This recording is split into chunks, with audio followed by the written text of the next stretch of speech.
দ্বিতীয় দফার কারফিউ চলছে গোপালগঞ্জে। এনসিপির কর্মসূচিকে কেন্দ্র করে ছাত্রলীগ ও আওয়ামী লীগের সাথে তীব্র সংঘর্ষের পর আইনশৃঙ্খলা পরিস্থিতি নিয়ন্ত্রণে জারি করা হয়েছে কারফিউ। গোপালগঞ্জ যেন রণক্ষেত্র। গোপালগঞ্জ জেলা জুড়ে চলছে দ্বিতীয় দফা কারফিউ। জাতীয় নাগরিক পার্টি এনসিপির কর্মসূচিকে কেন্দ্র করে উত্তপ্ত হয়ে ওঠে পুরো এলাকা। সংঘর্ষে জড়িয়ে পড়ে ছাত্রলীগ ও আওয়ামী লীগের নেতাকর্মীরা। শুক্রবার ১৮ জুলাই সকাল থেকেই পুরো জেলা জুড়ে কারফিউর প্রভাব স্পষ্ট।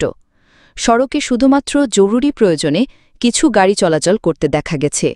সঙ্গে ছিল পচনশীল পণ্য পরিবহনের যানবাহনও। তবে ছোটখাটো যানবাহন চললেও দোকানপাট পুরোপুরি বন্ধ। গত রাতেও জায়গায় জায়গায় চলে পুলিশের কড়া নজরদারি ও তল্লাশি।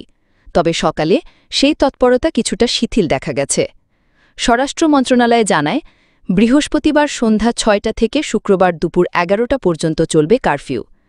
এরপর দুপুর ১১টা থেকে ২টা পর্যন্ত ৩ ঘণ্টার জন্য কারফিউ সাময়িকভাবে শিথিল থাকবে। কিন্তু ২টার পর আবারও অনির্দিষ্টকালের জন্য কারফিউ বহাল থাকবে। ঘটনার সূত্রপাত ১৬ জুলাই।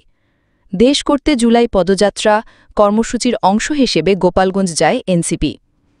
কিন্তু পরিস্থিতি উত্তপ্ত হয় যখন সকালেই পুলিশের একটি গাড়িতে আগুন দেওয়া হয় এবং সদর উপজেলা নির্বাহী কর্মকর্তার গাড়ি বহরে হামলা চালানো হয়। গোপালগঞ্জ পুলিশ জানায়, এই হামলার পেছনে ছিল স্থানীয় ছাত্রলীগ ও আওয়ামী লীগের নেতাকর্মীরা। পরে দুপুরে এনসিপির সমাবেশ মঞ্চে সরাসরি হামলা চালায় ছাত্রলীগ ও আওয়ামী লীগের সমর্থকরা। ভাঙচুর করা হয় সাউন্ড সিস্টেম, মাইক, চেয়ার এবং নেতাকর্মীদের উপর চলে হামলা। তবে পুলিশি সহায়তায় সমাবেশ স্থল ত্যাগ করে এনসিপি নেতারা। অর্ধঘণ্টা পর আবারও পুলিশি নিরাপত্তায় অনুষ্ঠিত হয় এনসিপি সমাবেশ। নাহিদ ইসলাম, সার্জিস আলম, আক্তার হোসেন সহ কেন্দ্রীয় নেতারা বক্তব্য দেন। কিন্তু সমাবেশ শেষে ফেরার পথে আবারও হামলার শিকার হয় তাদের গাড়িবহর। এরপর ছড়িয়ে পড়ে সংঘর্ষ। পুলিশ, সেনাবাহিনী, বিজিবি সব মিলিয়ে নিয়ন্ত্রণে আনতে চেষ্টা চালায় পুরো নিরাপত্তা বাহিনী। গোপালগঞ্জ শহরের বিভিন্ন অংশে সংঘর্ষ ছড়িয়ে পড়ে। বাটকি সেনা মোতায়েন করা হয় পরিস্থিতি সামাল দিতে। শেষ পর্যন্ত এনসিপির নেতারা আশ্রয় নেন জেলা পুলিশ সুপার কার্যালয়। সেখান থেকে সেনাবাহিনীর এপিসি গাড়িতে করে তাদের নিয়ে যাওয়া হয় খুলনায়। বর্তমানে গোপালগঞ্জের টানটান উত্তেজনা।